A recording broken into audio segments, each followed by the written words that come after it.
po yung kasada na yan. Ang ganda ng daan, no? Oo nga, pwede ka kumuha dito ng isang hektar. Chef, ito ba yung Mas maganda doon, ma'am. Sa taas. Maganda doon. Kaso lang ito, hay. Oo. Hindi ito, daan ng Ay, ito tagang daan na. Ang talo ni Lokab saan? Sir, ito talagang daan. Talo ni Lokab diretso. Ah, Ito, ito daan na. lang papunta sa post. Main road po yan, sir. Ito. Main Ay, ito road. na pala. Sinusuro nito si Mayor na, pinasuro na niyo. Nirequest po ni Papa. Kaya papunta ng talo na Ganda ito. pala, napagkasuro. Papuntang talo ni Pedro. Opo. Yun na. Pagdasulot na po si Ito, talo na ni Pedro. Saan ang talon dito? Ayan, baba. Yan po. Yan, Talong Pedro na yan. Post na.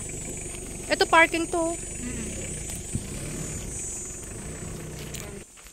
Ginawa nila ng kalsada na papunta sa talo ni Pedro. Kaya abot na po doon yung ano. Sasakyan. Ang galing. Wow! Ang ganda naman ng mga punong yan. Anong puno yan? Ano po yan, ma'am? Parang sa cherry, di ba sa... Hindi nga. Hindi Sa na, no? Japan may cherry blossom. Oo, siya. Ano po, parang pag namumulaklak po yan siya, kulay, ano din, kulay. Sayang, pinatay nila to, oh. Ano bang kulay Dapat- ng bulaklak niyan, ma'am? Dapat dito ng banda, oh.